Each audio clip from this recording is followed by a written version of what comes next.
Hi, I'm Joey. I'm 56 years old and I've been working here in Hong Kong for 34 years. I'm a swimmer and at the same time, I'm a dancer. Kumusta mga kamayaman? Ako pa rin ang inyong kasama, kakwentuhan, katulong dito sa Hong Kong. Kasama natin sa ating tabi upang ibahagi ang kanyang kakaiba at masayang kwento ng buhay OFW dito sa Hong Kong. Joey, welcome to Kamayaman. Hi, thank you for inviting me here. Yes. Kumusta ka? I'm good. Thank you.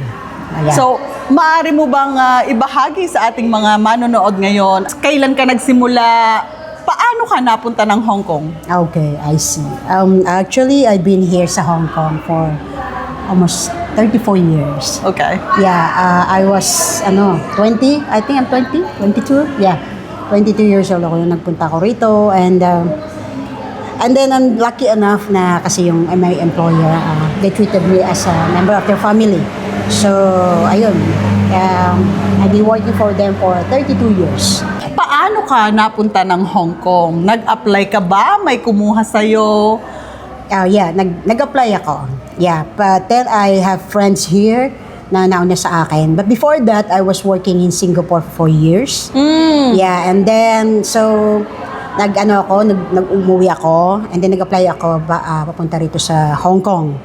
And yeah, through agency, pinalad naman, nagkaroon agad ng employer. So, ayun, kumbaga, since I stepped in here in Hong Kong, so, kumbaga, nagdire-diretso na yon hanggang naka 34 years na po ako dito. Yeah.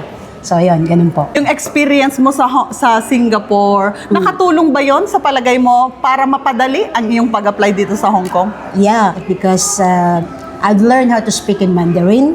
Oh, wow! Sa Singapore. Oh my God, ang galing! So, kumbaga, isa siya sa naging dahilan kung bakit ako na-hire din kaagad.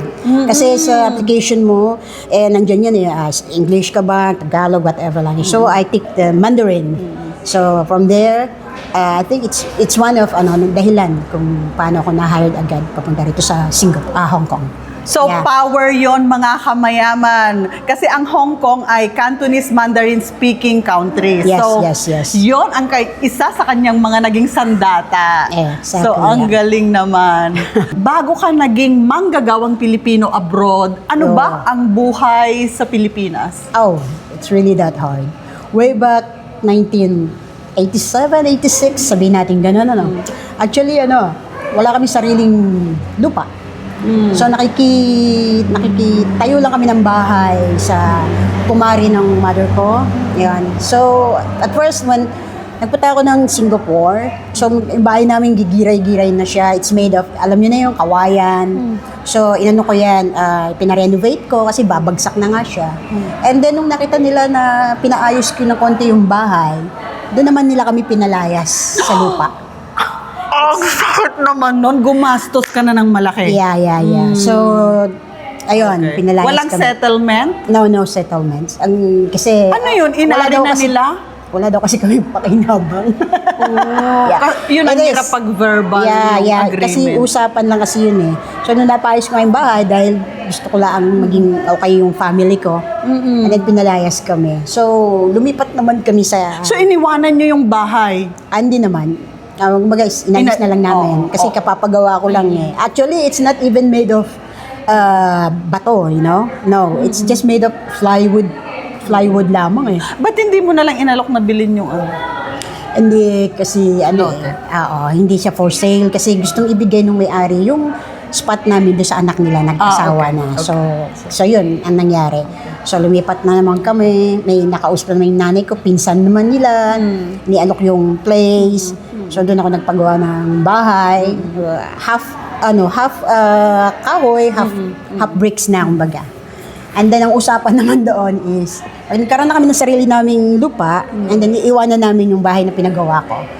Kapalit ng pagtigil parang ng lupa. Ganun. So, because, it's okay, but every time so nagkaroon na kami ng nakabili na ako ng sariling lupa, nakapagpagawa na kami ng sariling bahay. So, lumipat na kami sa Santa Rosa, Laguna. I'm from Santa Rosa, Laguna. But before we live in Binyan, Laguna. So nakabili na ako ng bahay may lupa na kami doon. I mean, nakabila ko ng lupa, paggawa kami uti-uti ng bahay.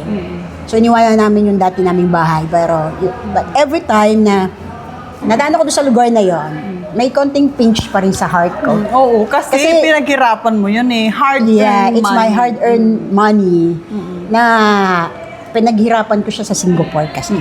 Dahil sa iyong experience sa Singapore bilang kasambahay, napadali ang pagpunta mo dito sa Hong Kong. Nung mga panahon na yon, meron ka bang tinatawag na placement fee, mga kamayaman? Yes, of course. Oo, meron din 35,000 Pesos. pesos. Okay. 35,000 pesos. And that's, Mura pa yun kung Yeah. compared sa iba, 100,000. but that's like 34 years ago. You know? So, yeah, may placement fee ng that time. And I'm lucky because I have a friend here na nagtatrabaho. So, siya yung nag-provide muna para sa akin. And then, habang nag-work ako, then I pay her back. Okay. Yun, ganun yung set up noon.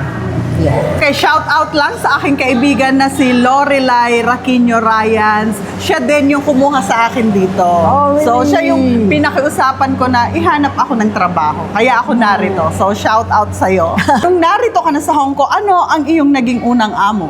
Oh, yeah. Sa ako nagtrabaho sa North Point and 2 years lang ako doon. Yeah, nag-take care ako ng newborn baby that time. Yeah, okay naman yung dati kong amo. But then, kasi that time, ano yung nangyari noon? Yeah, nulungan ko kasi yung, pinsan ko. I help her na, yung passport niya kasi, is it okay to talk about Yeah, it? so it's okay. the reality. Okay, yeah. Kung komportable ka, okay lang. Yeah, Kung I'm hindi okay. naman, Okay, I'm okay. Kasi nag-pass away yung tita namin, which is, bali, kapatid ng father ko. So, kailangan niyang umuwi. And it happened na yung passport niya, sanla noon, alam niyo naman, uso yan. So, nangyari, nireplace ko yung passport ko para makauwi siya. And then, hindi ko alam na pagbalik niya, sinanla pala niya yung passport niya sa ibang bangko.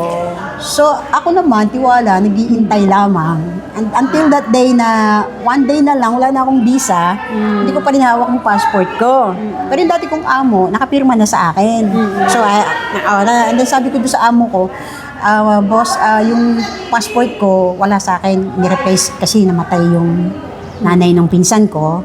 And then, bali, inaantay ko lang siya na na ibalik or kuhanin yung passport ko. Sabi kong ganon. Then my boss, nagpanic na siya. Yes, of course. Nagpanic siya. Nangyari at the end, kinancel namin yung kontrata sa kanya. Okay. Yeah, so maybe she's not really meant to be for me that time. So yun na lang ang inano ko. So, gumawa naman ng paraan yung mga pinsan ko para maibalik sa akin yung passport ko.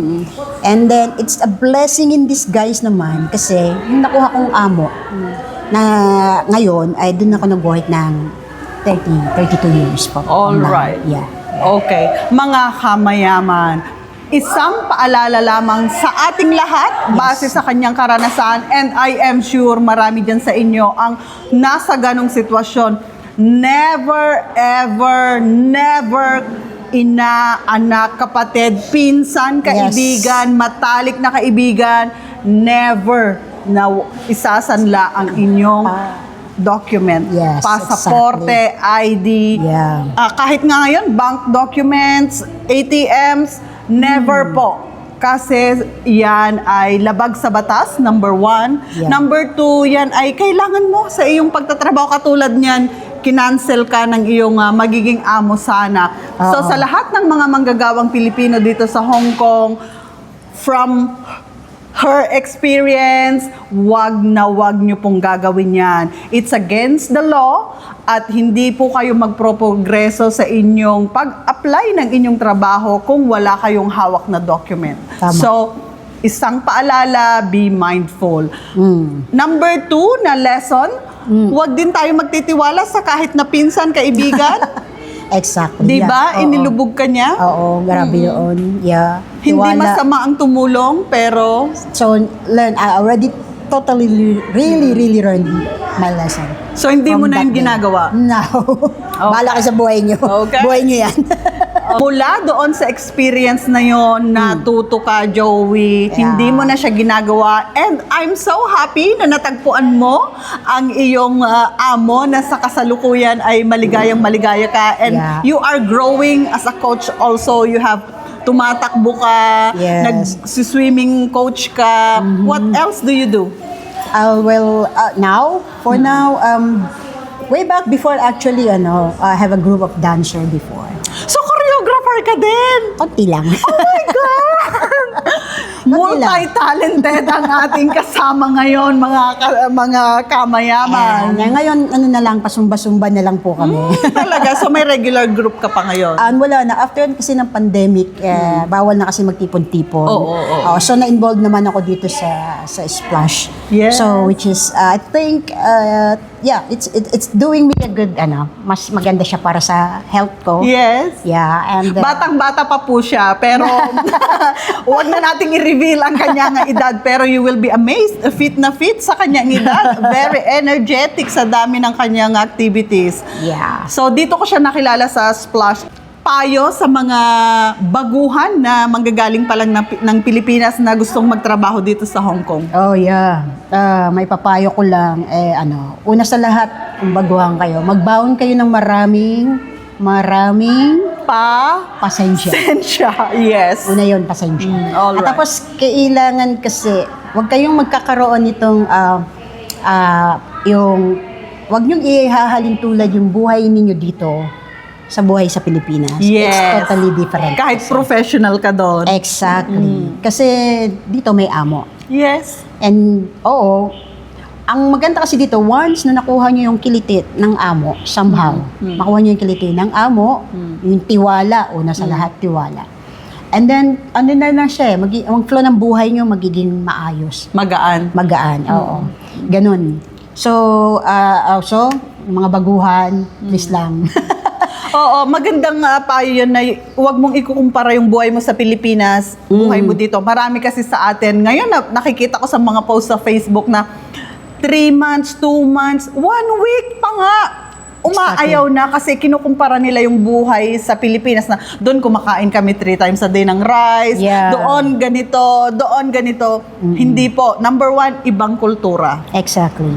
Oo. Ibang bansa na to, hindi na to Pilipinas. Yung mga nakasanayan mo doon, wag mo nang dalhin dito. Tama. Maidagdag ko lang sa mga dapat baunin ng mga baguhan, iwan ang pride sa airport pa lang. Exactly. Kahit engineer ka, teacher ka, nurse ka, professional ka, pagpunta mo ng Pagpunta Hong dito. Kong, we are all equal. Exactly. Tama. So, kailangan mong sumunod sa amo. At sabi nga ni Joey, pag nakuha mo ang kiliti ng amo mo, everything will be will be fine. fine. It will flow smoothly. Exactly. So, sa mga kaibigan na naririto sa Hong Kong, ano ang iyong may papayo? Mga kasama na kapag day off? Yeah, may papayo ko lang at my age now, I think mas tayo, invest sa health natin. Mag-invest tayo sa health natin, huwag tayong like happy lang palagi pag holiday, it's okay. Toma-toma. Yeah, that's fine. But it's more on mas maganda kung ma-involve kayo sa physical activity. Sports? Yes, sa sports.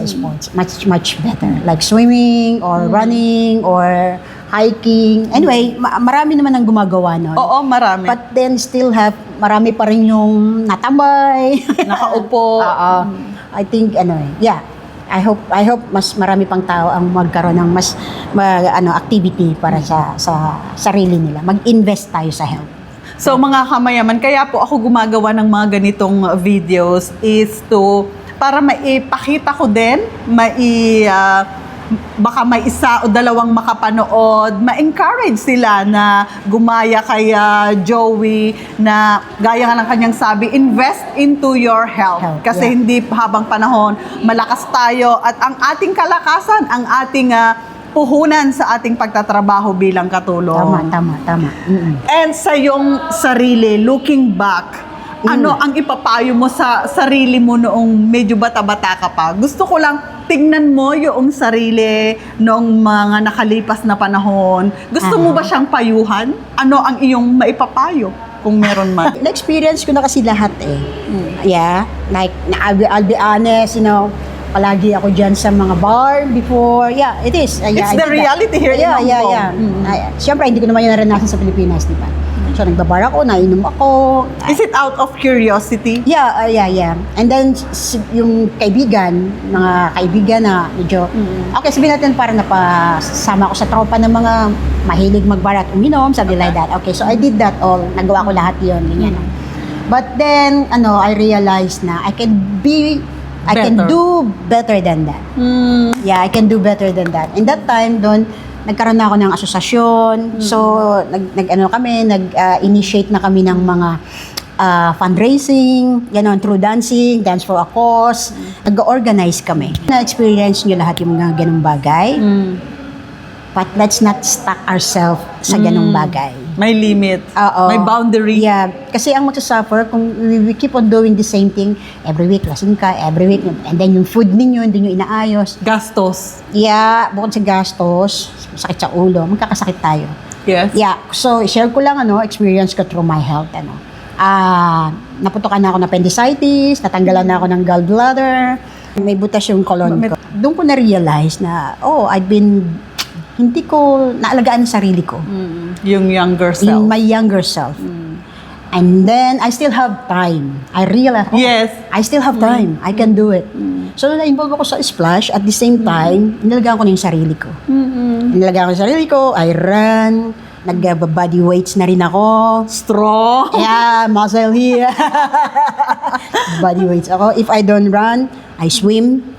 Nagsiswim ako ng nighttime sa Colon Park swimming pool. Yeah, sa Colon Park. Yeah.